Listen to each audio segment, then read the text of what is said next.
না সময় সময় আমি 1:30 পর্যন্ত বলবো।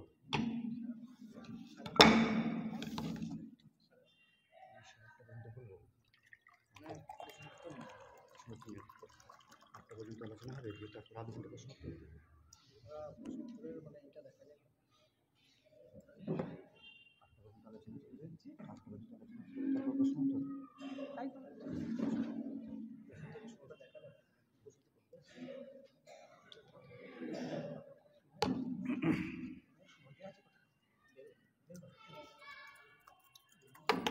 ঘন্টার মধ্যে প্রশ্ন উত্তর, তাই তো?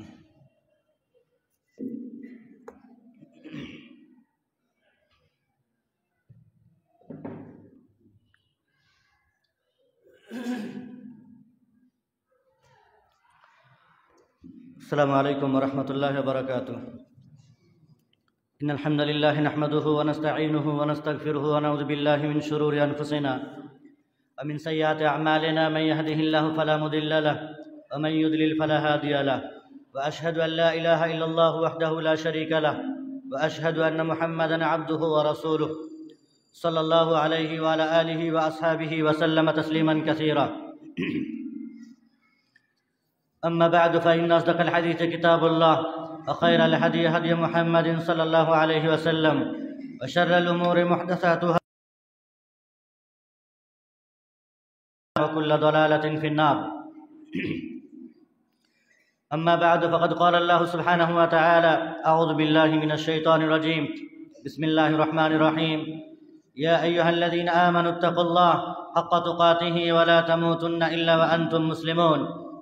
يا أيها الناس اتقوا ربكم الذي خلقكم من نفس واحدة وخلق منها زوجها وبث منهما رجالا كثيرا ونساء واتقوا الله الذي تساءلون به والأرحام إن الله كان عليكم رقيبا.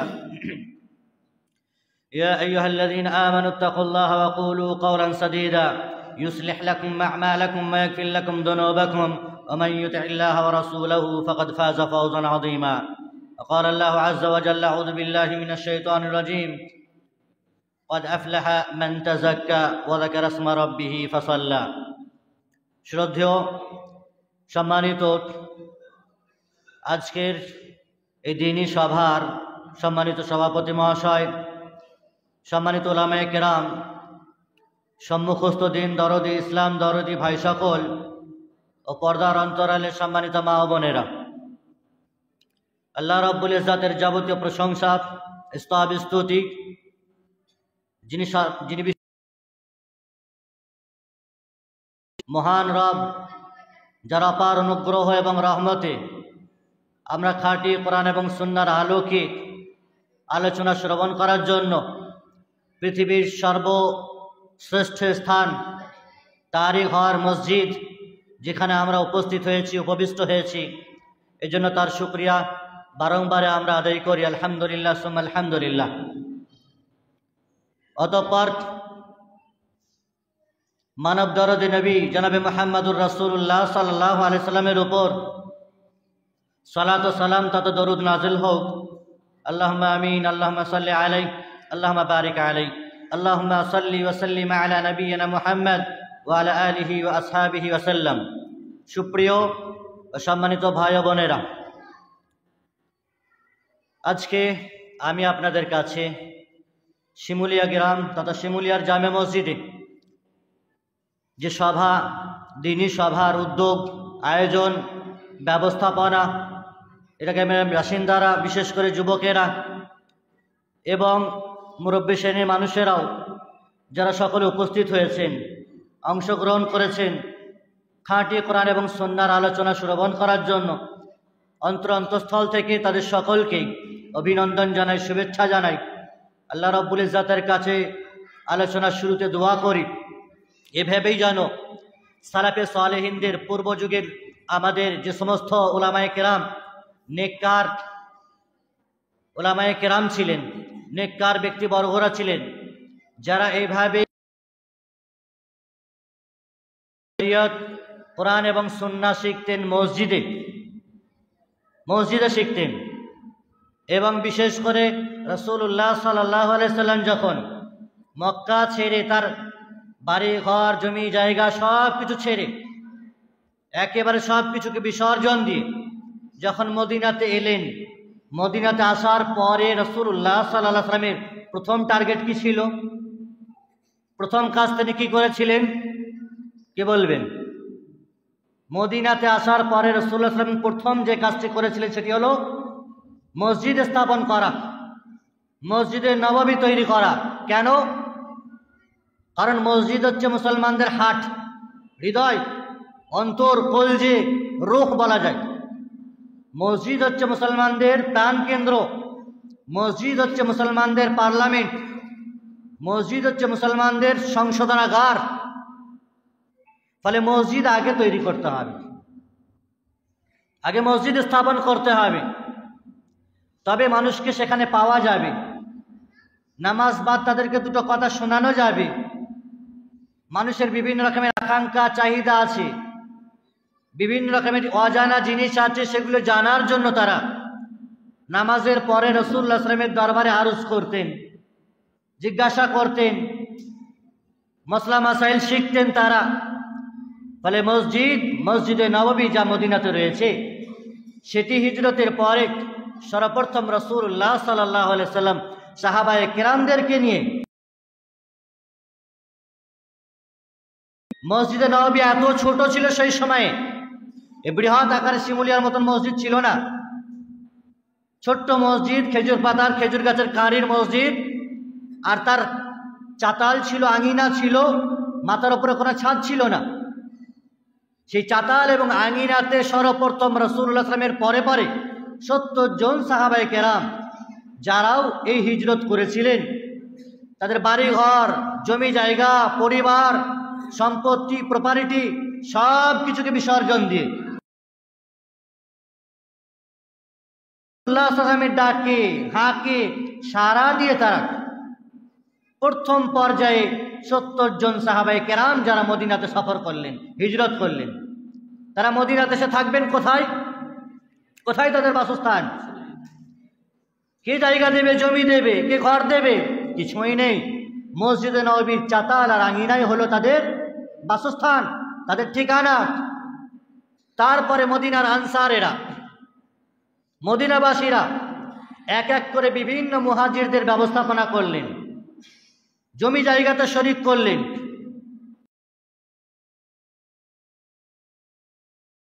একটি রেখে বাকিগুলোকে তালাক দিয়ে ইদ্যত পার করার পরে মুহাজির সাহাবীদের সাথে বিবাহ করালেন। এত বড় কোরবানি, স্যাক্রিফাইস ইসলামের ইতিহাসে মদিনার আনসারেরা করেছিলেন তাদের জন্য। তাদেরই জাতি ভাই, ইমানের সূত্রে ভাই, ইসলামের স্বার্থে যারা নিজের জায়গা জমিকে ছাড়তে পারে, পরিবারকে ছাড়তে পারে, নিজের দেশ আর গ্রাম আর মাতৃভূমি, জন্মভূমিকে ত্যাগ করতে পারে, তাদের জন্য এই ব্যবস্থাপনা করেছিলেন কারা? মদিনার আনসারেরা। তাদের এই কোরবানি, তাদের এই স্যাক্রিফাইস, তাদের এই আত্মত্যাগ, ইসলামের ইতিহাসে তাদের এই আত্মবলিদান, তাদের দিনের ক্ষেত্রে উৎসর্গ যা উজ্জ্বল ইতিহাস হিসেবে আল্লাহ রাব্বুল ইজ্জত তিনি আখ্যায়িত করেছেন। ওয়াসাবিকুনাল আউয়ালুনা মিনাল মুহাজিরিন ওয়াল আনসার ওয়াল্লাযীনা তাবাউহুম বিইহসান রাদিয়াল্লাহু আনহুম ওয়া রাদু আনহু। সেই সমস্ত পরবর্তী অগ্রগামী মানুষেরা মুহাজির এবং আনসারদের মধ্য হতে, আর যারা তাদের ফলোয়ার, অনুসারী, নিষ্ঠার সাথে তাদের উপর আল্লাহ রাজি হয়েছেন, তারাও আল্লাহর প্রতি রাজি হয়েছে। কম বড় কথা নয়। যারা ইসলামের স্বার্থে জায়গা জমি দিলেন, বিবি দিলেন, এবং যারা ইসলামের স্বার্থে সব কিছুকে ছেড়ে চলে এলেন, তাদের জন্য আল্লাহ রাব্বুল ইজ্জত, তাদের প্রতি আল্লাহ তাআলা সন্তুষ্ট, তারাও আল্লাহর প্রতি সন্তুষ্ট হয়েছেন। দুনিয়াতে জান্নাত তারা এভাবেই পাকাপাকি করেছেন। সুপ্রিয় সম্মানিত ভাই ও বোনেরা, ছিল যে মসজিদে নববী আজকের যুগে যারা হজ উমরা করতে গেছে, যে বলার কথা নেই, এত মানুষের সমাগম হয়েছে। মসজিদে নববীর কি কাজ? শুধু নামাজ পড়ে আর মানুষ চলে যায়, এটাই কাজ? আমাদের দেশের মানুষের যে অবস্থা, মসজিদ মানে আর 5 বার নামাজ হবে, আর মানুষ বসবে না, আর বসার প্রয়োজন নাই।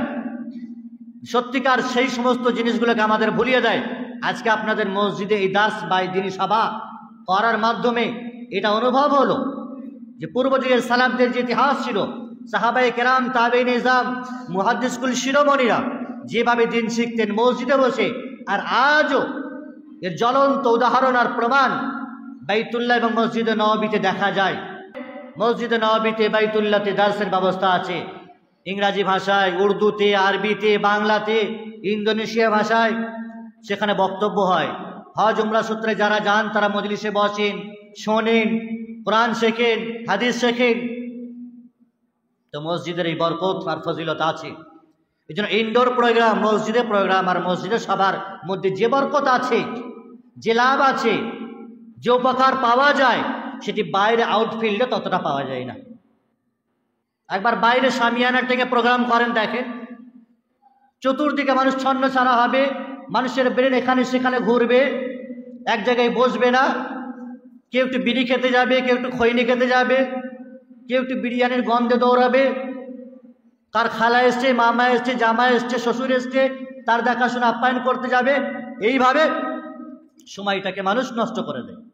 কিন্তু যখন মসজিদে প্রোগ্রাম হবে, সভা হবে,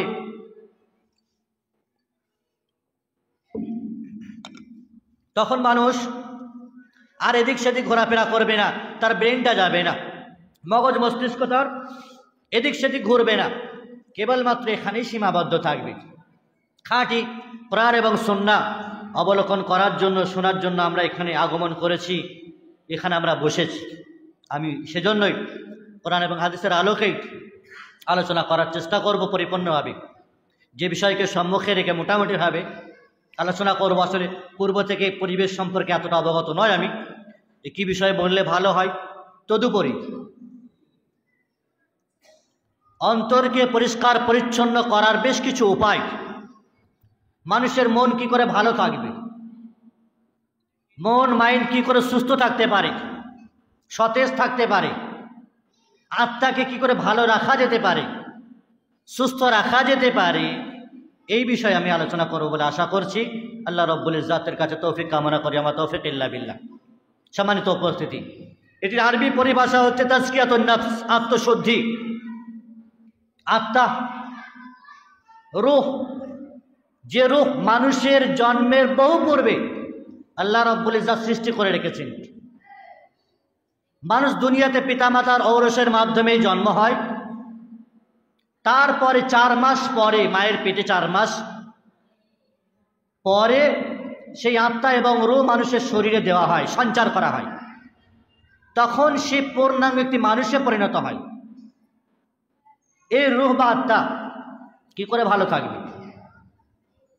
এই রূহ বা আত্মার স্থান ছিল উপরে, আসমানে, আর আমাদের যে শরীর সেটি গঠিত হয়েছে, তৈরি হয়েছে দুনিয়াতে। এই জন্য যে জিনিসটা দুনিয়াতে তৈরি হয়েছে তার খোরাক, তার খাবার দুনিয়াতেই রয়েছে, আর যেটি ওপর থেকে এসেছে তার খাবারও কিন্তু, খোরাকও ওপর থেকেই এসেছে। তো ভালো করে মন দিয়ে শ্রবণ করবেন। আমাদের যে শরীর সেটি পিতামাতার ঔরসের ফলে শুক্রকীটের মাধ্যমে তৈরি হয়েছে। ফলে এই শরীরের যে খাবার, মাছ, মাংস, ডিম, শাক সবজি, ফল ফ্রুট, যা কিছু আপনি বলেন, পানীয় জাতীয় দ্রব্য, সব কিছু এগুলো দুনিয়াতেই পাওয়া যায়। আর রূহ বা আত্মা এটি দুনিয়াতে তৈরি হয়নি, এটি উপর থেকে এসেছে। ফলে এর খাবারও কিন্তু আল্লাহ রাব্বুল ইজ্জত উপর থেকেই পাঠিয়েছেন। দুনিয়ার খাবার খেলে আপনার শরীর ভালো থাকতে পারে, আপনার শরীর অঙ্গ প্রত্যঙ্গ ভালো থাকতে পারে, কিন্তু দুনিয়ার খাবারে আপনার অন্তর ভালো থাকবে এটা হতে পারে না, আপনার রূহ ভালো থাকবে এটা হতে পারে না। তাহলে রূহ ভালো থাকবে কোন খাবার খেলে, আত্মা ভালো থাকবে কোন খোরাক অর্জন করলে, সেটা আমরা জানব। আত্মার খোরাক কি? যে উপর থেকে এসেছে সে তার খোরাকও, সে তার খাবারের বন্দোবস্ত উপর থেকেই করেছে। আত্মার খোরাক হলো পবিত্র কোরআন তেলাওয়াত করা, আত্মার খোরাক হলো জিকির আজকার করা, আত্মার খোরাক হলো আল্লাহকে স্মরণ করা। আমি সিরিয়াল অনুযায়ী পয়েন্ট টু পয়েন্ট আলোচনা করবো ইনশাআল্লাহ। যে এই মনকে সতেজ এবং সুস্থ রাখতে হলে, আত্মাকে সুস্থ রাখতে হলে কি করণীয় আমাদের আছে। সম্মানিত উপস্থিতি, তাজকিয়া আরবি শব্দ যার দুটি অর্থ হয়। একটি হলো তাতহির। তাতহির মানে কোনো কিছুকে পরিষ্কার করা, জামা কাপড় পরিষ্কার করা, খাবারের প্লেট পরিষ্কার করা, মসজিদ পরিষ্কার করা, বিভিন্ন সাজ সরঞ্জাম আছে যা কিছু, এগুলো পরিষ্কার পরিচ্ছন্ন করা। একটি অর্থ হলো পরিষ্কার পরিচ্ছন্ন করা। আর একটি তাজকিয়ার অর্থ হচ্ছে আরবিতে,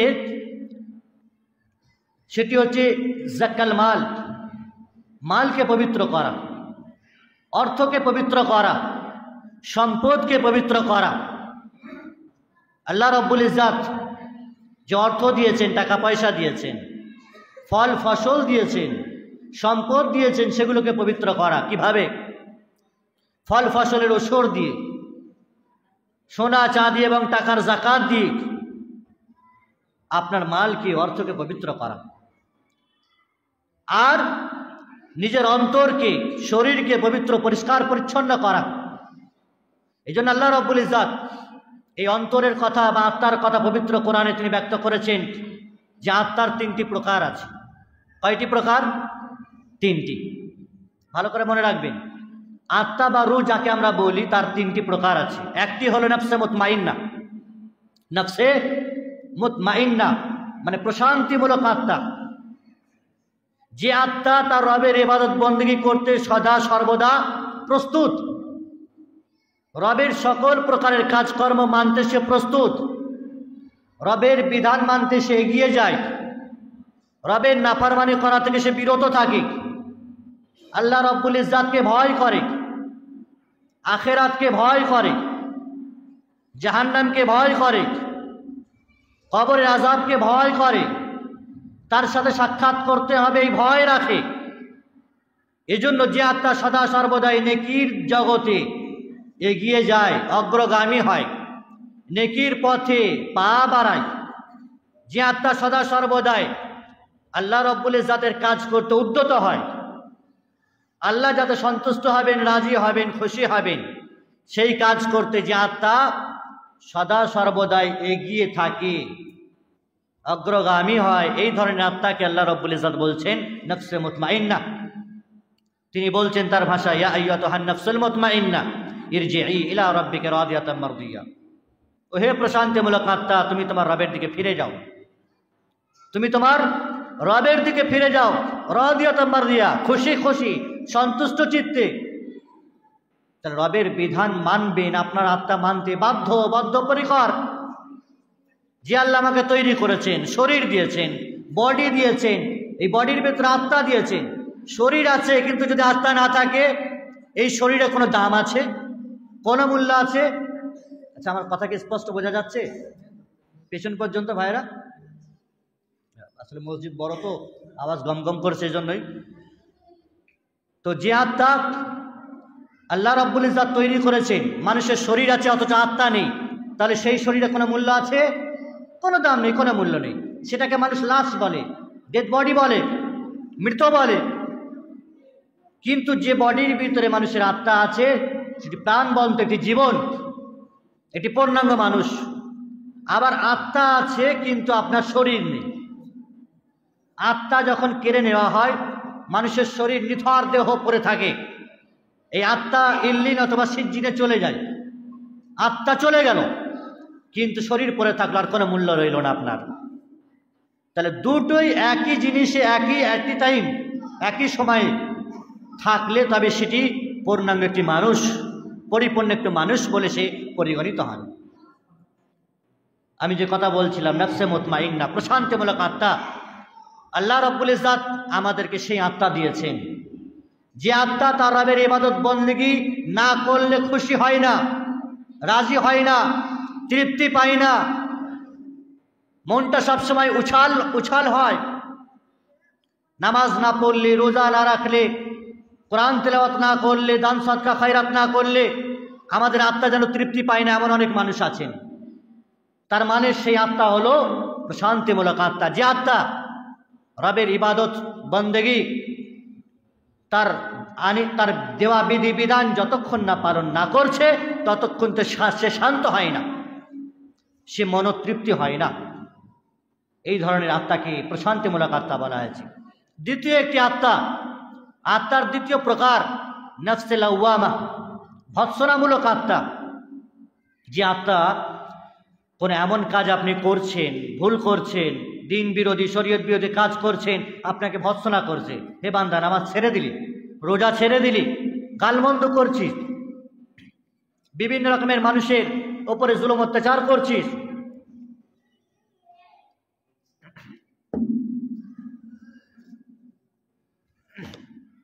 তো যে আত্মা মানুষের কৃতকর্মের জন্য তাকে লাঞ্ছনা করে, ভৎসনা করে, তাকে খোঁটা দেয় যে তোমার দ্বারা তো এই নোংরা কাজ হয়ে গেল, তার কথাও পবিত্র কোরআনে বলেছেন, ওয়ালা উকসিমু বিন-নাফসিল লাওয়ামা।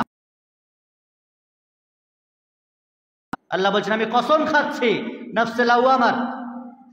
মানুষ কি মনে করে নিয়েছে যে আমি তাদের হাড় গোড় যারা মারা যাবে, তারপরে তাদের সে হাড্ডিসার হাড় গোড় আমি তাদেরকে জমা করতে পারবো না, তুলে আনতে পারবো না। আল্লাহ নাজমা ইযামা। মানুষ কি মনে করে নিয়েছে যে যেমন তেমন করে চলবে, এই আত্মাকে যেমনভাবে ব্যবহার করবে, আর মারা যাবে তাদেরকে কি আমি জড়ো করবো না, জমা করবো না, তাদেরকে কি প্রশ্ন করবো না, তাদেরকে কৈফিয়ত দিতে হবে না। এই ধরনের আত্মাকে বলা হচ্ছে ভৎসনামূলক আত্মা। আরেকটি আত্মার কথা আল্লাহ তাআলা পবিত্র কোরআনে বলেছেন, সেটি হচ্ছে নফসে আম্মারা, মন্দ প্রবণ আত্মা। যে আত্মা সদা সর্বদাই গোনা করতে প্রস্তুত, গোনা এবং পাপের দিকেই সে সদা সর্বদা এগিয়ে যায়। পাপ যেখানে বান্দা সেখানে, নামাজ নেই, রোজা নেই, দিন নেই, মুখে ভালো ভালো দিনের কথা নেই, শুধু গাল মন্দ, বিভিন্ন রকমের অশালীন কথা, অসার কথাবার্তা, মানুষের সাথে অভদ্র আচরণ, মানুষের সাথে ভালো ব্যবহার নয়, এবং শরীয়তের বেশিরভাগ বিধানকে সে অগ্রাহ্য করে, কেয়ার করে না। কি দিন, কি মসজিদ, কি মাদ্রাসা, কি কোরআন, এগুলো থেকে সম্পূর্ণ একেবারে পৃথক, আলাদা, একেবারে ডিটাচ হয়ে আছে, কোনো কানেকশন নেই তার। খালি মন্দ কথা বলা, মন্দ কাজকর্ম করা, হারাম খাওয়া, নেশাজাত দ্রব্যে ডুবে থাকা, এটাই তার ধান্দা। হারাম খোরি করা, এটাই তার নেশা, পেশা, প্যাশন হয়ে দাঁড়িয়েছে। এগুলি যারা করে, যে আত্মা করে, সেই আত্মাকে বলা হয়েছে মন্দ প্রবণ আত্মা, নফসে আম্মারা। আল্লাহ রাব্বুল ইজ্জত এই নফসের কথাও, আত্মার কথাও পবিত্র কোরআনে বলেছেন, ওয়ামা উবাররি নফসি ইন্নান নফসা লাআম্মারাতুন বিসসু। আমি নিজেকে নির্দোষ মনে করি না, মুক্ত মনে করছি না। নিঃসন্দেহে এমন নফস যেটি মানুষকে মন্দের দিকে ধাবিত করে। তাহলে নফসের বা আত্মার এই তিনটি প্রকার আছে। এই তিনটি প্রকারের মধ্যে কোন নফস আমাদের হওয়া দরকার, কোন আত্মা আমাদের হওয়া দরকার? যে আত্মা প্রশান্তিমূলক হবে, নফসে মুতমাইন্না, সেটাই না হবে আমাদের, না মন্দ প্রবণ আত্মা হবে? তাহলে প্রশান্তিমূলক আত্মা গড়ে তুলতে হবে। আত্মা এমন কাজ করব যাতে আমার আত্মা খুশি হয়, আমার রূহ সতেজ থাকে, সুস্থ থাকে। আমরা বিভিন্ন রকমের গাছপালা লাগাই, শাকসবজি লাগাই, ফলমূলের গাছ লাগাই, মাঠে ধান, আলু, বিভিন্ন রকমের সবজি আর ফল ফসল লাগাই। সেই সমস্ত গাছপালার আমরা নিয়মিতভাবে চর্চা করি, লালন পালন করি। সেগুলোকে কি দিয়ে? পানি দিয়ে, সেগুলোকে বিভিন্ন রকমের রাসায়নিক সার দিয়ে, আরও কত শত মেডিসিন ব্যবহার করে আমরা নিয়মিতভাবে একটি গাছের পিছনে আপনাকে সদা সর্বদা পরিচর্যা করতে হয়, লেগে থাকতে হয়, তবে সেই গাছটি সতেজ থাকে, সুস্থ থাকে, ভালো থাকে।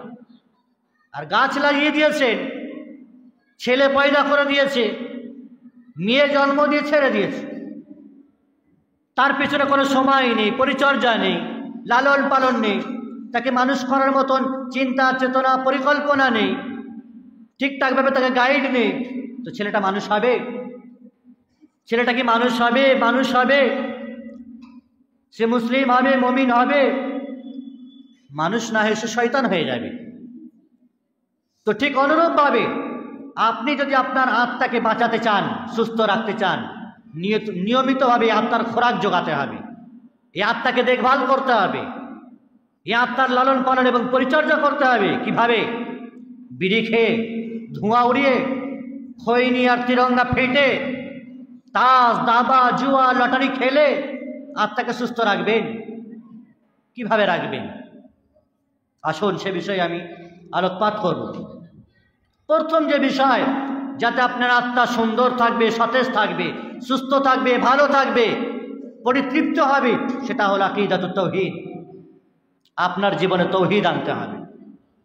তৌহিদ মনের মণিকোটায় ঢোকাতে হবে, কলজের ভিতরে ঢোকাতে হবে। তৌহিদ মানে একত্ববাদ। আল্লাহ রাব্বুল ইজ্জাতকে পৃথিবীতে সব কিছুর চাইতে বেশি ভালোবাসতে হবে। আল্লাহ তাআলাকে একচ্ছত্র অধিপতি হিসেবে স্বীকার করতে হবে। রবের প্রতিটি বিধান আর কাজকর্মকে মনে প্রাণে, ইচ্ছা আর অনিচ্ছায় সেটাকে মেনে নিতে হবে।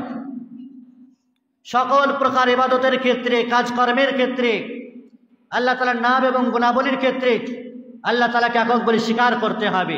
এই তৌহিদ আপনার জীবনে আনতে হবে, তবে আত্মা ভালো থাকবে। যদি তৌহিদ মানুষের জীবনে না থাকে, মানুষ গাছের সামনে গিয়ে পূজা করে, মাজারের সামনে গিয়ে পূজা করে, কবরের সামনে গিয়ে মাথা ঠোকে, চাঁদ সূর্য গ্রহ তারা নক্ষত্র কি মানুষ জীবিত অথবা মৃত তার সামনে গিয়ে যদি মাথা ঠোকে, পশু জীবিত অথবা মৃত তার সামনে গিয়ে যদি মাথা ঠোকে, মানুষ চায়, আবেদন করে, ওলি আউলিয়া পীর মুরব্বী আর নবী রসুল সাহাবী যা আছে, আল্লাহকে ছেড়ে যদি মানুষ এদের দ্বারস্থ হয়, এদের কাছে হাত তুলে ফরিয়াদ করে, এরা কিছু দিতে পারে, আকীদা রাখে, তো আপনার অন্তর জীবনে ভালো থাকবে না, এই রূহ জীবনে ভালো থাকতে পারে না, আত্মা জীবনে ভালো থাকতে পারে না। তৌহিদ মানুষের জীবনের হচ্ছে মূল মন্ত্র, মূল সূত্র, মূল অস্ত্র। তৌহিদ যার জীবনে নাই, সে কোনোদিন ভালো থাকতে পারে না। সম্মানিত উপস্থিতি, আল্লাহ রাব্বুল ইজ্জাত তিনি বলেছেন, ওয়াইলুল লিল মুশরিকিন আল্লাযীনা লা ইউতুনাজ যাকাত ওয়া হুম বিল আখিরাতি হুম কাফিরুন। যারা, সেই সমস্ত মুশরিকদের জন্য দুর্ভোগ, যারা যাকাত আদায় করে না। যারা যাকাত আদায় করে না, এ কথা বলতে গিয়ে আসলে আল্লাহ তাআলা বোঝাতে চেয়েছেন যারা তাদের হৃদয়কে পরিষ্কার পরিচ্ছন্ন করে না, তৌহিদ ভরে না যাদের অন্তরে, তারা মুশরিকদের মতো, তারা ধ্বংস হোক, তারা দুর্ভোগ, তাদের জন্য দুর্ভোগ, এবং এরা আখিরাত সম্পর্কে অবিশ্বাসী। সম্মানিত উপস্থিতি, তাহলে তৌহিদই মানুষের জীবনে পরিবর্তন আনতে পারে। তৌহিদ মানুষের আত্মাকে সুস্থ রাখতে পারে। দ্বিতীয় একটি বিষয় যা আপনার আত্মাকে ভালো রাখতে পারে, সেটি হলো দোয়া। সেটি কি? দোয়া, যা আমরা প্রতিনিয়ত নামাজের শুরু থেকে নিয়ে শেষ পর্যন্ত করে থাকি। এটা দোয়া, সেটি নামাজের ভিতরে হোক অথবা বাইরে হোক, পথ চলতে, উঠতে বসতে, ঘুরতে ফিরতে হোক, অথবা বাড়িতে বসে থেকে হোক, চাইতে হবে আল্লাহর কাছে। কার কাছে? আল্লাহর কাছে। মানুষের কাছে চাইতে তো আমরা দ্বিধাবোধ করি না, লজ্জা করি না। কোনো মালপত্র পাওয়ার জন্য, ফ্যাসিলিটি পাওয়ার জন্য কত শত দরবারে লাইন লাগাই, সময় ব্যয় করি, হাত পাতি, পা পাতি, কত ফর্ম ফিল আপ করি, একবার হয় না, দুইবার হয় না, 10 বার করি। তারপরে আশা থাকে পাবো একদিন। চাইতে মানুষের কাছে চাইতে লজ্জাবোধ করে না, ক্ষান্ত হয় না। তো আল্লাহর কাছে দুদিন নামাজ পড়েছে, হাত তুলে দোয়া করেছে, আর পাইনি। কত নামাজ আর পড়বো, কত আর চাইবো, কিছুই তো পেলাম না। 1 বছর 2 বছর নামাজ পড়েছে, কি 2 দিন নামাজ পড়ে কিছু চেয়েছে, পাইনি, নিরাশ হয়ে গেছে। আল্লাহর উপরে অভিযোগ, পেলাম না, দেয়নি আল্লাহ তাআলা আমাকে। সবাইকে দিয়েছেন আল্লাহ তাআলা, আমাকে দেয়নি। সম্মানিত উপস্থিতি, দুনিয়ার নিজের ধান্দাতে কতবার তুমি ঘোরাফেরা করেছো, কতবার লাইন লাগিয়েছো, কত টাকা পয়সা নষ্ট করেছো, কত আশা তোমার। আর রবের দরবারে একটা চেয়েছো, পাওনি বলে তুমি ছেড়ে বসে রইলে। পাওনি কি মরে গেছো নাকি এখনো? পাবে না, এই কথা বলেছেন আল্লাহ তাআলা। আল্লাহ রাব্বুল ইজ্জাত মানুষ শত শত জুলুম করুক না কেন, অন্যায় অত্যাচারে ডুবে থাকুক না কেন, পাপে হাবুডুবু খাক না কেন, তারপরেও আল্লাহ তাআলা মানুষকে বড় আদর করে ডেকেছেন, কুল ইয়া ইবাদি আল্লাযীনা আসরাফু আলা আনফুসিহিম। হে আমার বান্দা, যারা নিজেদের উপর জুলুম করেছো, আত্মার উপর বিচার করেছো, গুনাহ আর পাপের সাগরে হাবুডুবু খেয়েছো, শোনো, লা তাকনাতু মির রাহমাতিল্লাহ, আল্লাহর রহমত হতে নিরাশ হয়ে যেও না। আল্লাহর রহমত থেকে বঞ্চিত হবে না, তোমরা পালিয়ে যেও না। ইন্নাল্লাহা ইয়াগফিরুয যুনুবা জামিআ, আল্লাহ সকল গুনাহকে তিনি মাফ করতে পারেন, ক্ষমা করতে পারেন। তোমাকে সাফ করে দিতে পারেন, পরিষ্কার পরিচ্ছন্ন করে দিতে পারেন, ইমানদার বানিয়ে দিতে পারেন। এক সময় তুমি নোংরা আর পাপিষ্ঠ ছিলে, গুনাহগার আর পাপী ব্যক্তি ছিলে, কিন্তু আল্লাহ রাব্বুল ইজ্জত তোমাকে ইমানদার বানিয়ে দিতে পারেন, খাঁটি মুসলিম বানিয়ে দিতে পারেন। এখনো তুমি বেঁচে আছো, ফলে চেয়ে যেতে হবে আল্লাহ রাব্বুল ইজ্জতের কাছে। সুনান তিরমিজিতে বর্ণিত রাসূলুল্লাহ সাল্লাল্লাহু আলাইহি ওয়াসাল্লাম তিনি বলছেন, লাইসা শাইউন আকরাম আলাল্লাহি তাআলা মিনাদ দুআ, আল্লাহর কাছে দুয়ার চাইতে সম্মানিত কোনো বিষয়, কোনো জিনিস আর নেই। আল্লাহ তাআলা পবিত্র কোরআনে আরো বলেছেন, ওয়াইজা সাআলাকা ইবাদি আন্নি ফাইন্নী করিব, হে নবী, যখন মানুষ আপনাকে বলে আমার সম্পর্কে, তুমি তাদেরকে বলে দাও যে মানুষ আমি তোমার অত্যন্ত কাছে আছি। আল্লাহ বলছেন ফাইন্নী করিব উজিবু দাওয়াতাদ দাঈ ইযা দাআন, মানুষ যখনই আমাকে ডাক দেয় আমি তার ডাকে সাড়া দিই। তো আল্লাহ সাড়া দেন, আপনি আল্লাহকে ডাকবেন, তার বান্দার আল্লাহ সাড়া দেবেন না, এটা হতে পারে না। সহিহ বুখারী সহিহ মুসলিমে বর্ণিত রাসূলুল্লাহ সাল্লাল্লাহু আলাইহি ওয়াসাল্লাম তিনি বলেছেন যে আল্লাহ রাব্বুল ইজ্জত প্রতিটি রাত্রে, রাতের শেষ ভাগে, শেষ তৃতীয়াংশে আরশে আজিম থেকে দুনিয়ার আসমানে নেমে আসেন। যে আসমানটা আমরা চোখ তাকালে দেখতে পাই, এই দুনিয়ার আসমানে নেমে আসেন আল্লাহ তাআলা শেষ রাতে। আর আসার পর বলতে থাকেন, মাইয়াদউনি ফাস্তাজিব লাহ, এমন কোন ব্যক্তি আছে যে আমার কাছে চাইবে আমি তাকে দেবো। মাইয়াস্তাগফিরুনি ফাগফির লাহ, এমন কোন ব্যক্তি আছে আমার কাছে ক্ষমা চাইবে আমি তাকে ক্ষমা করব। এটা আল্লাহ ফরিয়াদ করতে থাকেন, বলতে থাকেন। তো আল্লাহ যখন বলেন কে আছে আমার কাছে চাইবে আমি তাকে দেবো, আর মানুষ চাইবে আল্লাহ দেবেন না, এটা হতে পারে নাকি? তাহলে আল্লাহ তার ওয়াদাতে মিথ্যা হবেন? হ্যাঁ দেবেন। আল্লাহ যখন আপনার জন্য ভালো মনে করবেন তখন দেবেন। আপনি আপনার জন্য ভালো মনে করলে হবে না, আপনার ভালো মন্দ আল্লাহ বোঝেন। আমি নিজে নিজে আমার ভালো মন্দ অত বুঝতে পারি না। চেয়েছি আল্লাহর কাছে, কোনো সময় দেবেন, তৎক্ষণাৎ না দিলে একটু দেরিতে দেবেন, না দিলে ওই সমপরিমাণ গুনাহ মাফ করবেন। যদি এখন না দেন তো আখেরাতে দেবেন। যেদিন আপনি আল্লাহ রাব্বুল ইজ্জতকে দেখতে পাবেন, এর চাইতে বড় পাওনা, এর চাইতে বড় সৌভাগ্যের বিষয় আর কিছু আছে? এর চাইতে বড় লাভের আর কিছু আছে?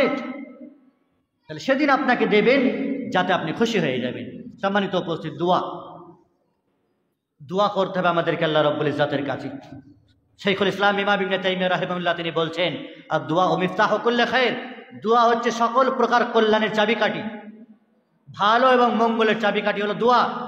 চাইতেই হবে, আপনাকে চেয়ে যেতেই হবে আল্লাহর কাছে, মাথা ঠুকতেই হবে, আর অঝোর নয়নে কাঁদতে হবে, চোখ দিয়ে অশ্রু ঝরাতে হবে, সেজদাতে কাঁদতে হবে, হাত তুলে ফরিয়াদ করে কাঁদতে হবে। পাবেন না কেন? নিঃসন্দেহে পাবেন।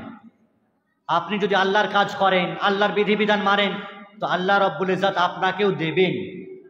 সম্মানিত উপস্থিতি, নিজের অন্তরকে পরিষ্কার পরিচ্ছন্ন করা, আত্মাকে পরিষ্কার পরিচ্ছন্ন করার একটি উপায়, আরেকটি অস্ত্র হলো, সূত্র হলো চাওয়া, দোয়া করা।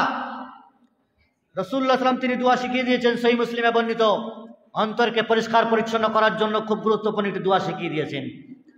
আল্লাহুম্মা আতি নাফসি তাকওয়াহা ওয়া যাক্কিহা আনতা খায়রু মান যাক্কাহা আনতা ওয়ালিয়্যুহা ওয়া মাওলাহা। হে আল্লাহ, তুমি আমার নফসকে পরিষ্কার পরিচ্ছন্ন করে দাও, সাফ সুতরা করে দাও। তুমি সর্বাধিক সর্বশ্রেষ্ঠ পরিষ্কার পরিচ্ছন্নকারী, খায়রু মান যাক্কাহা, তুমি অন্তরের সংশোধনকারী। অন্তরকে পরিষ্কার পরিচ্ছন্ন একমাত্র তুমিই করতে পারো।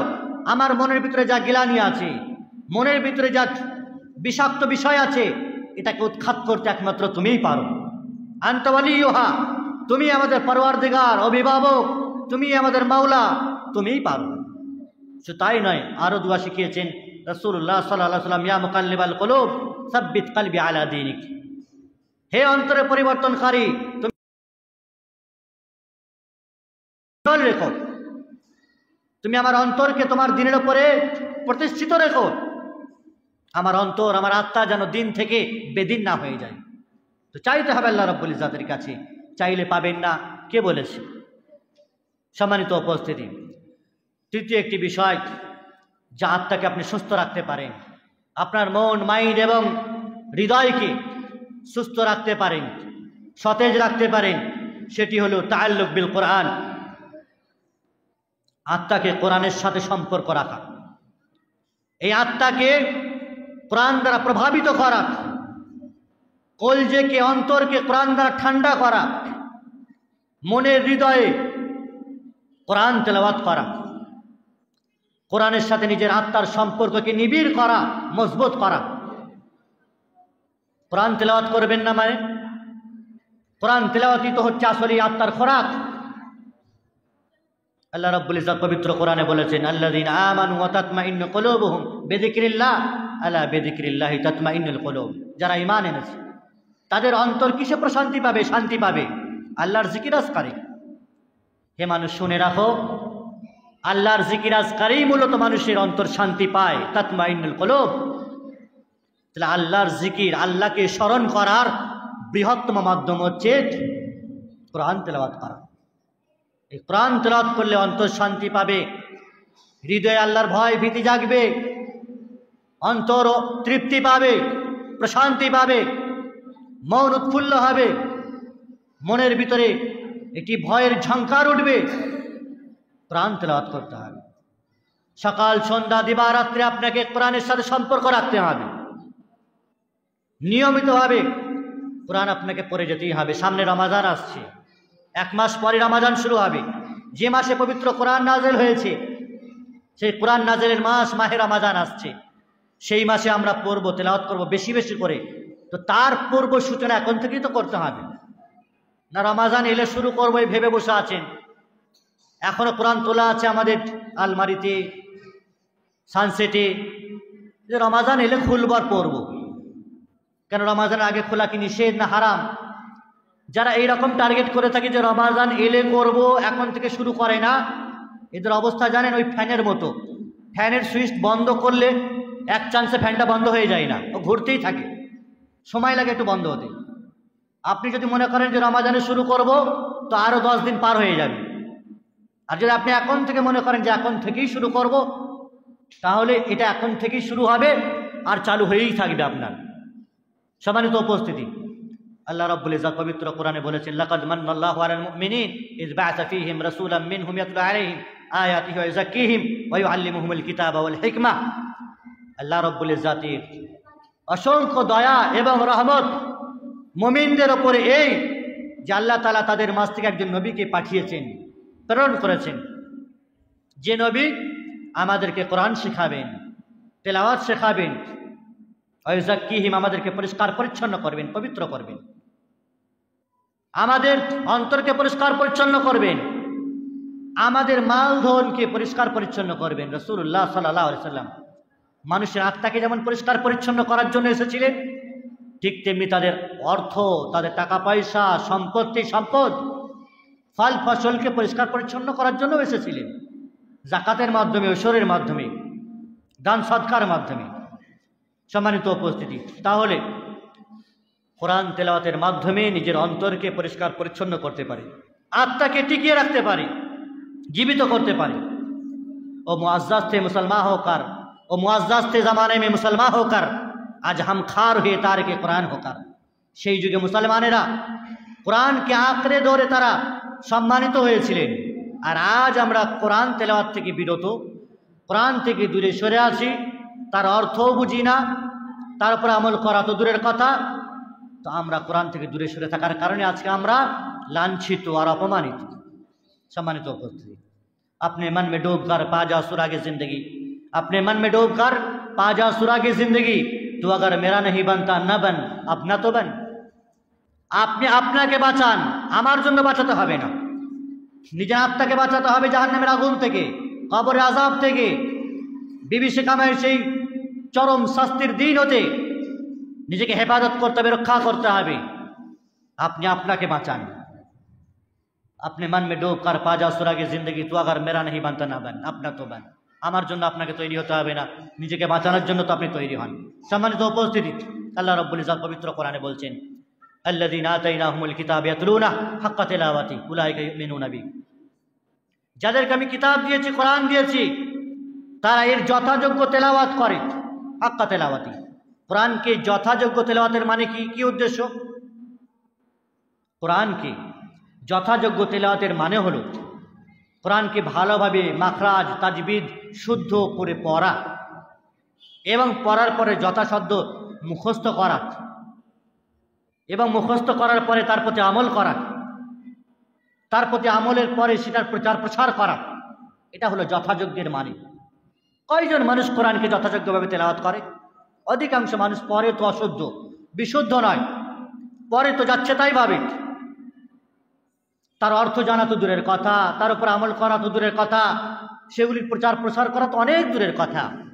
কোরআন তেলাওয়াত করতেই জানে না, কোরআনটা খোলেই না, চেষ্টাই করে না। রাসূলুল্লাহ সাল্লাল্লাহু আলাইহি ওয়াসাল্লাম বলছেন, কোরআন তেলাওয়াত করলে কত নেকি জানা আছে? আলিফ লাম মিম, এটি একটি হরফ নয়, তিনটি হরফ। আলিফুন হারফ, লামুন হারফুন, মিমুন হারফ, তিনটি হরফ। তিনটি হরফ পড়লে 10টি করে নেকি পাবেন, 30 নেকি পাবেন। রাসূলুল্লাহ সাল্লাল্লাহু আলাইহি ওয়াসাল্লাম হাদিসের মধ্যে বলছেন 30 থেকে 10 থেকে 70, 70 থেকে 700 এর চাইতে বেশি আল্লাহ রাব্বুল ইজ্জত দান করেন নেকি। সম্মানিত উপস্থিতি, তার কোরআন আমাদেরকে তেলাওয়াত করতেই হবে, তার অর্থ জানতেই হবে আমাদেরকে, তবে এতে আপনার আত্মা তৃপ্তি পাবে এবং অন্তর পরিষ্কার পরিচ্ছন্ন হবে। যার জীবনে কোরআন তেলাওয়াত নেই তার অন্তর বিষাক্ত, অন্তর পরিষ্কার নয়, তার আত্মা তৃপ্তি পাবে না। সম্মানিত উপস্থিতি, অনুরূপভাবে অন্তরকে পরিষ্কার পরিচ্ছন্ন করা, পরিশুদ্ধ করার একটি উপায় হলো সুন্নতের অনুসরণ করা। রাসূলুল্লাহ সাল্লাল্লাহু আলাইহি ওয়াসাল্লাম জীবনে যা কিছু দিয়ে গেছেন, যা কিছু রেখে গেছেন, ছেড়ে গেছেন, তার রেখে যাওয়া বাণী, শরীয়ত, তার রেখে যাওয়া উত্তম আদর্শ, সেই সুন্নতের অনুসরণের মাধ্যমে আপনার আত্মা জীবিত থাকতে পারে, আপনার অন্তর পরিশুদ্ধ হতে পারে এবং এই রূহ আর কলজে এগুলো ঠান্ডা হতে পারে রাসূলুল্লাহ সাল্লাল্লাহু আলাইহি ওয়াসাল্লামের সুন্নতের অনুসরণের মাধ্যমে। রাসূলুল্লাহ সাল্লাল্লাহু আলাইহি ওয়াসাল্লাম সাহাবায়ে কেরামদের মাঝে দ্বীনের প্রতিটি বিধান তিনি পরিষ্কারভাবে ছেড়ে গেছেন, বলে গেছেন। কোনো বিষয় অস্পষ্ট নয়, কোনটা শিরিক, কোনটা বিদআত, কোনটা তাওহীদ, কোনটা সুন্নাহ, কোনটা হারাম, কোনটা জায়েজ, কোনটা হালাল, কোনটা সত্য, কোনটা অসত্য, কোনটা পাপ, কোনটা নেকি, সব কিছু বলে গেছেন। রাসূলুল্লাহ সাল্লাল্লাহু আলাইহি ওয়াসাল্লামকে যখন প্রশ্ন করা হলো নেকি সম্পর্কে এবং গুনাহ সম্পর্কে, যে কোনটা নেকি আর কোনটা গুনাহ, রাসূলুল্লাহ সাল্লাল্লাহু আলাইহি ওয়াসাল্লাম তিনি বলেছিলেন, আল ইসমু মা হাকা ফি সাদরিক ওয়া কারিহতা আন ইয়াতালি আলাইহিন নাস। গুনাহ হলো যেটা তোমার অন্তরে খটকা সৃষ্টি করে, অন্তরে সন্দেহ সংশয় তৈরি করে, আর এটা মানুষের কাছে প্রকাশ পেয়ে যাবে, এটা তুমি কষ্টকর মনে করো নিজের জন্য, তোমাকে খারাপ লাগে যে এই জিনিসটা মানুষ জেনে ফেলবে, আমি এই কাজটা করছি, তাহলে তো আমি লজ্জিত হব, আমার খারাপ লাগবে, তাহলে জানবে যে সেটি গুনাহ, সেটি পাপ। আর নেকি কোনটাকে বলে? নেকি বলা হয় চাল বীর হুসনুল খুলুক, উত্তম চরিত্র। মানুষ তার জীবনটাকে রাসূলুল্লাহ সাল্লাল্লাহু আলাইহি ওয়াসাল্লামের জীবনের মতো সাজাবে, গোছাবে। আমরা আমাদের বাড়িটাকে, যে বাড়ি আমরা তৈরি করি মাত্র 60 থেকে 70 বছর জীবনের জন্য, খুব সুন্দর করে সাজায়, টাইলস, মার্বেল আর বিভিন্ন রকমের রং, এখনকার ধরনের পুট্টি, আর বাড়ির ভিতরে বিভিন্ন ধরনের আসবাবপত্র, ড্রেসিং টেবিল, খাট, পালং, কত ধরনের সাজ সরঞ্জাম দিয়ে বাড়িটাকে সুন্দর করে গোছায়। বাড়ির আভ্যন্তরীণ বিষয়টাকে তো আপনি সৌন্দর্য করলেন, বাইরের দৃশ্যটাকে, বাহ্যিক অবস্থাটাকে আপনি সৌন্দর্য করলেন, কিন্তু বাড়ির আভ্যন্তরীণ যে বিষয়টা আপনার সৌন্দর্য করার দরকার ছিল, আমলে, ইবাদতে, নিজের জীবনে, অন্তরে, নিজের দেহতে, কাপড়ে চোপড়ে পরিষ্কার পরিচ্ছন্নের বিষয় ছিল, মনের পরিষ্কার পরিচ্ছন্নের বিষয় ছিল, সেটাই হলো না। নামি দামি কার্পেট আর পর্দা তো বাড়িতে লাগালেন, কিন্তু বাড়ির ভিতরে ইসলামী শরীয়তে পর্দা নেই, শরীয়তের পর্দার ধ্বজা ধারা করে দিয়েছেন আপনি, আর বাইরের ফলস পর্দা লাগিয়ে কি হবে আপনার? বাড়ির আভ্যন্তরীণ বিষয়ে আপনার কোরআন তেলাওয়াত নেই, বড় বড় শয়তান টিভি আর মোবাইল বসবাস করে সেখানে, কি হবে এমন নামি দামি বাড়ি? যে বাড়ির ভিতরে কোরআন তেলাওয়াত নেই, বরকত নেই, সুন্নাত নেই, নফল নামাজ নেই, যে বাড়ির ভিতরে কোরআন হাদিসের চর্চা হয় না, তসবিহ তাহলিল জিকির আজকারের কথা হয় না, আল্লাহ এবং তদী রাসূলের নাম নেওয়া হয় না, সেই বাড়ি ঝাঁ চকচকে হোক আর যাই কিছু হোক না, ওটা তো শয়তানের বাড়ি, ওটা আপনার অন্তত নয়, যারা মুসলিম বলে নিজেকে, যারা মুমিন বলে নিজেকে, তাদের বাড়ি হতে পারে না। তাদের বাড়ি হবে যে বাড়ির ভিতর থেকে নিয়ে বাইরের পর্যন্ত সকল কিছু রবের সন্তুষ্টির জন্য হবে।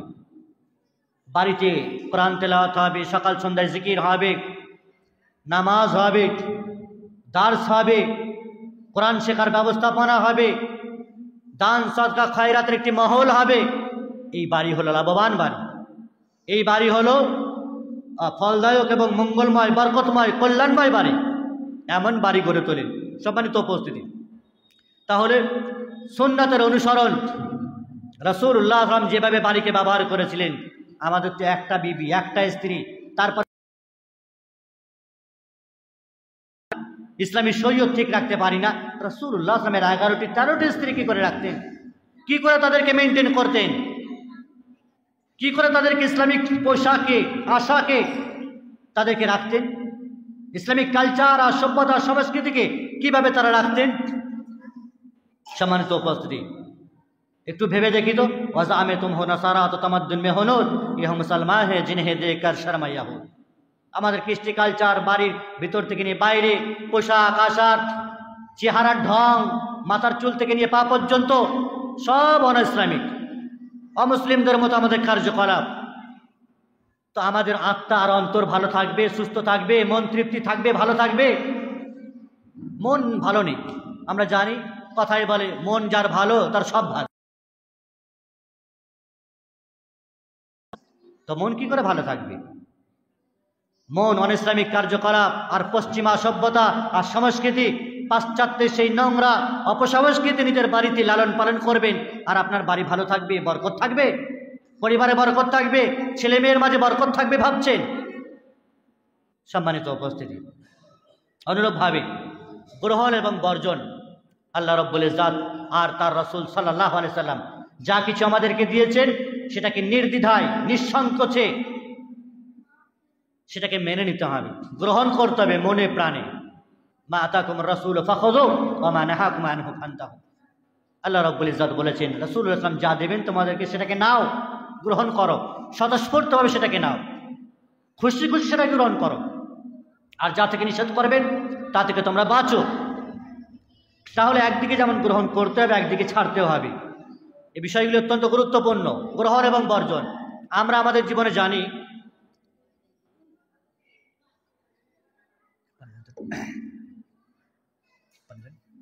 গ্রহণ এবং বর্জন, আমরা জানি আমরা অক্সিজেন নিই আর কার্বন ডাইঅক্সাইড ছাড়ি। মানুষের জীবনের জন্য দুটোই গুরুত্বপূর্ণ। কেউ যদি বলে আমি খালি অক্সিজেন নেব, শ্বাস প্রশ্বাস নেব, নিঃশ্বাস ছাড়বো না, তাহলে সেই মানুষটা বাঁচবে? বাঁচতে পারে? কখনোই না। যেমন গ্রহণ করা জরুরি, অক্সিজেন নেওয়াটা জরুরি, ঠিক তেমনি কার্বন ডাইঅক্সাইড ছাড়াটাও জরুরি। খালি নেবেন আর দেবেন না, এটা হতে পারে না। আবার যদি কেউ বলে শুধু ছাড়বো আর গ্রহণ করবো না, এটাও জরুরি, এটাও হবে না, এটাতেও সে বাঁচতে পারবে না। ঠিক মানুষের জীবনে কিছু গ্রহণ করতে হবে আর কিছু বর্জন করতে হবে। আল্লাহ এবং তার রাসূল যা দিয়েছেন সেটাকে নিতে হবে, আর যা নিষেধ করেছেন সেটাকে ছাড়তে হবে। ফজিলতের কথা বলতে হবে, রাজাইলের কথা বলতে হবে, জান্নাতে যাওয়ার আমলগুলোও শোনাতে হবে, আর জাহান্নাম যাওয়ার আমলগুলোও শোনাতে হবে। শুধু জান্নাত যাওয়ার আমল বলে যাব, জাহান্নাম থেকে আপনাকে বাধা দেব না, জাহান্নাম যাওয়ার আমলগুলো বলবো না, তাহলে তো আপনি জান্নাত যাওয়ার আমলের সাথে সাথে জাহান্নাম যাওয়ার আমলও করে ফেলবেন আপনি। এই জন্য গ্রহণ এবং বর্জন, করণীয় এবং বর্জনীয় দুটোই জরুরি বিষয়, সেই দুটি আমাদেরকে রাখতে হবে। রাসূলুল্লাহ সাল্লাল্লাহু আলাইহি ওয়াসাল্লাম তিনি বলছেন, ইন্নাল আবদা ইযা আযনাবা যামবান কানাত নুকতাতান সাওদা ফি কলবি, সুনান তিরমিজির হাদিস। যখন কোনো বান্দা গুনাহ করে, পাপ করে, তখন তার অন্তরে কালো দাগ পড়ে যায়, তার অন্তরে, তার হৃদয়ে একটি কালো দাগ পড়ে যায়। ফাইন তাবা ওয়া নাসা ওয়াস্তাগফারা সুকিলা কলবু, যখন সে সেই পাপ করার পরে আল্লাহর কাছে তওবা করে, ইস্তেগফার করে, ক্ষমা চায়, আল্লাহর কাছে কাঁদাকাটা করে, তখন তার অন্তর থেকে সেই কালো দাগটা দূর হয়ে যায়। আর যদি সে পাপ গুনাহ তো করছেই করছে, তওবা ইস্তেগফার করা দূরের কথা, আলেম উলামাদের কথা কোনো কেয়ার তো দূরের কথা, মুরব্বী মুন্সি সবারই কথাকে তুড়ি মেরে উড়িয়ে দেয়, তারও কথা শোনে না, পাপের সাগরে দিনরাত হাবুডুবু খেয়েই যাচ্ছে। রাসূলুল্লাহ সাল্লাল্লাহু আলাইহি ওয়াসাল্লাম বলছেন, যখন আরো বেশি করে গুনাহ করতেই থাকে, গুনার উপরে চলমান সে বিদ্যমান, তার অন্তর তখন জং ধরে যায়, তার অন্তরে হাত্তা ইয়ালু কালবা যাকারাইন, তার অন্তরে জং ধরে যায়। লোহাতে জং ধরলে যেমন লোহাটা নষ্ট হয়ে যায়, শেষ হয়ে যায়, এভাবে মানুষের অন্তরে যদি জং ধরে তো অন্তরটা কি ভালো থাকবে? অন্তরে জং ধরে যায়, মরিচিকা ধরে যায়, অন্তর শেষ হয়ে যাবে।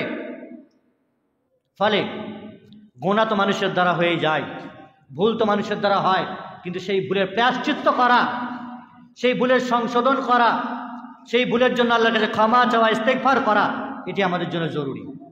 সম্মানিত উপস্থিতি, অনুরূপভাবে আত্মাকে পরিষ্কার পরিচ্ছন্ন রাখা, অন্তরকে পরিশুদ্ধ রাখার একটি উপায় হচ্ছে অনর্থক জিনিস থেকে দূরে সরে থাকা, বাজে জিনিস থেকে, গালগল্প, অসার কথাবার্তা, অসার কাজকর্ম থেকে দূরে সরে থাকা।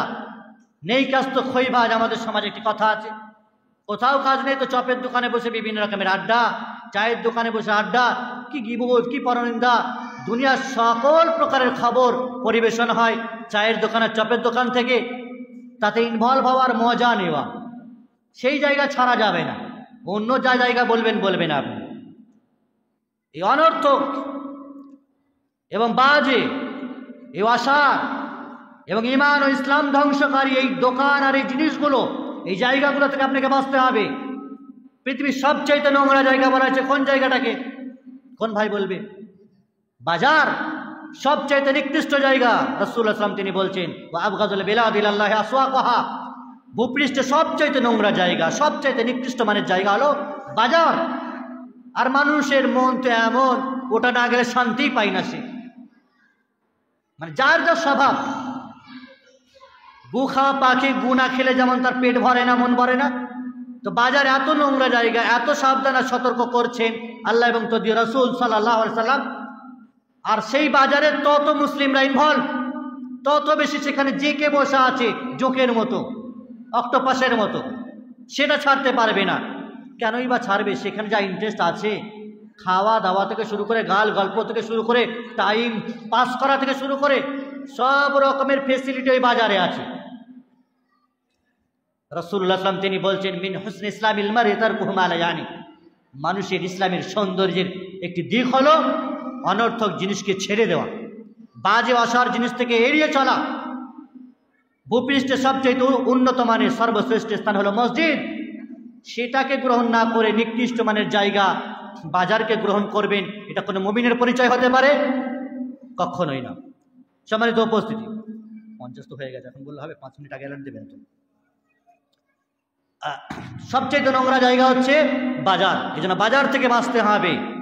তবে আপনার হৃদয়কে আপনি সুস্থ রাখতে পারবেন, আপনার অন্তরকে, হার্টকে সুস্থ রাখতে পারবেন।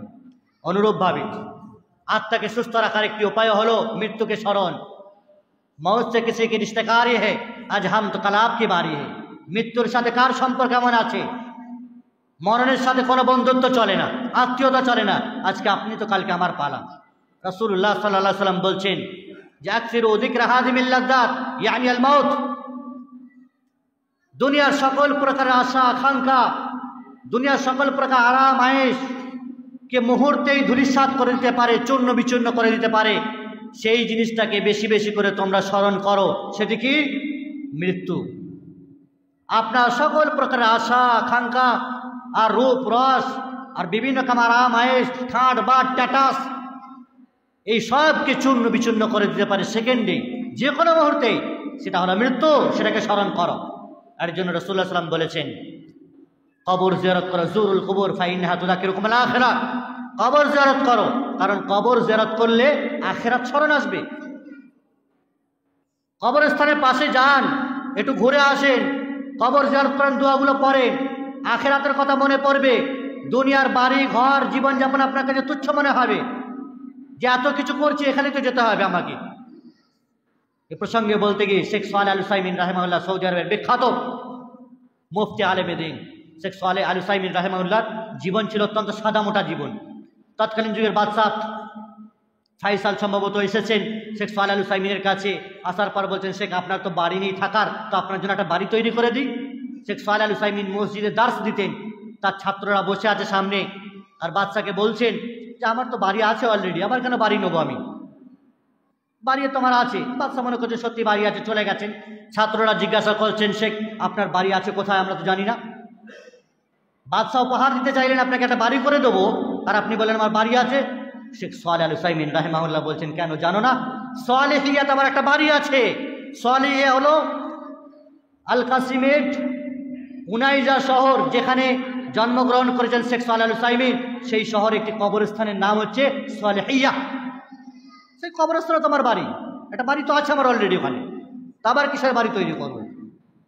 এই জন্য আখিরাতকে স্মরণ করতে হলে, আত্মাকে ভালো রাখতে হলে, মনকে পরিষ্কার পরিচ্ছন্ন রাখতে হলে, পরিশুদ্ধ করতে হলে আপনাকে কবর জিয়ারত করতে হবে।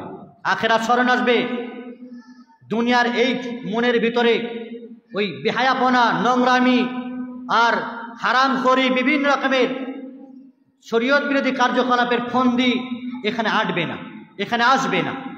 সম্মানিত উপস্থিতি, অনুরূপভাবে আত্মাকে পরিশুদ্ধ এবং পরিষ্কার পরিচ্ছন্ন রাখতে হলে ভালো মানুষদের বন্ধুত্ব গ্রহণ করতে হবে, সাহচর্য গ্রহণ করতে হবে।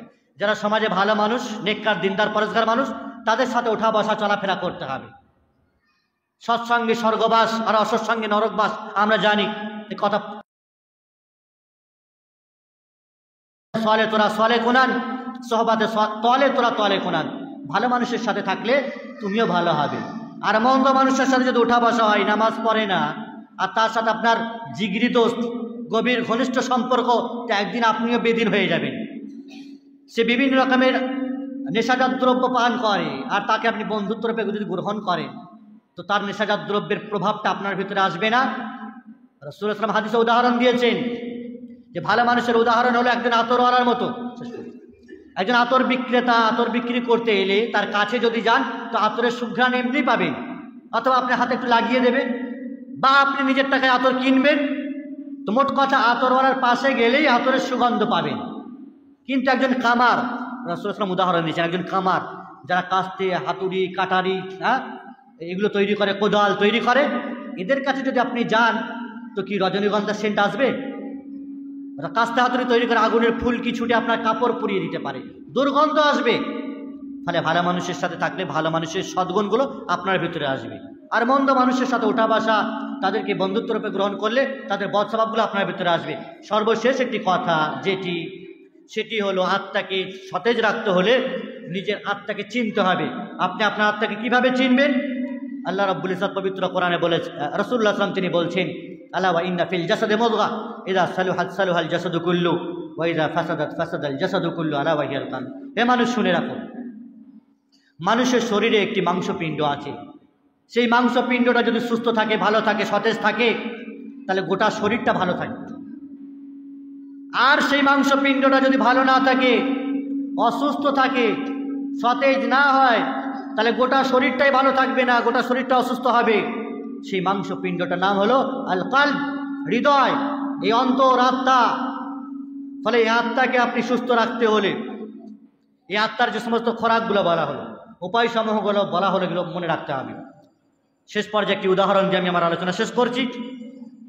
আমরা ভারতবর্ষে বসবাস করি, আমাদের দেশের নাম ভারতবর্ষ, রাজধানী হচ্ছে দিল্লি। এখন রাজধানী যদি সুস্থ না থাকে, রাজধানীতে যদি দাঙ্গা হাঙ্গামা, মারপিট, খুনোখুনি, রক্তারক্তি হয়, বোমা বারুদ চলে, অশান্ত পরিবেশ, তো রাজধানী যদি সুস্থ না থাকে, তো ভারতবর্ষের অন্যান্য সিটিগুলোর অবস্থা কি হতে পারে? ভালো থাকবে? যে রাজধানীকে কন্ট্রোল করতে পারে না, মেইন জায়গাকে নিজের নিয়ন্ত্রণে করতে পারে না, তো বাকি অন্যান্য সিটিগুলোকে সে খাক করবে, খাক ভালো লাগবে সেগুলোকে? তো যদি কোনো মানুষ তার হৃদয়কে ভালো না রাখতে পারে, এটি মানব দেহের রাজধানী, মানুষের গোটা শরীরের ক্যাপিটালিটি হৃদয়, যদি এটাকে কেউ ভালো না রাখতে পারে, সুস্থ না রাখতে পারে, আপনার অন্যান্য অঙ্গ প্রত্যঙ্গ সুস্থ থাকবে না, মাইন্ড আর কি বলে মগজ, মস্তিষ্ক কিছুই ভালো থাকবে না। ফলে হৃদয়কে ভালো রাখতে হবে, আত্মাকে ভালো রাখতে হবে, আত্মাকে পরিষ্কার পরিচ্ছন্ন রাখতে হবে, সতেজ রাখতে হবে, সুস্থ রাখতে হবে, যার উপায় সমূহগুলো আমরা খুব সংক্ষিপ্তভাবে আলোচনা করলাম। আল্লাহ রাব্বুল ইজ্জতের কাছে পরিশেষে দোয়া করি, আল্লাহ সুবহানাহু ওয়া তাআলা তিনি যেন আমাদের সকলের আত্মাকে পরিষ্কার পরিচ্ছন্ন রাখেন। আমাদের আত্মার ভিতরে যে গিলানি আছে, বিষাদ আছে, বিবাদ আছে, বিদ্বেষ আছে, আর কপটতা আছে, সেগুলোকে যেন আল্লাহ রাব্বুল ইজ্জত দূর করেন। আল্লাহ রাব্বুল ইজ্জত আমাদের আত্মাকে যেন কোরআন সুন্নাহ দ্বারা, দোয়া দ্বারা, আকীদাত ও তাওহীদ দ্বারা, সুন্নাত দ্বারা সেটিকে যেন ভরপুর করেন, সৌন্দর্যমণ্ডিত করেন, সুসজ্জিত করেন। সম্মানিত উপস্থিতি, এ পর্যায়ে কিছু প্রশ্ন আছে, সে প্রশ্ন উত্তরগুলো দিয়ে সমাপ্ত করব।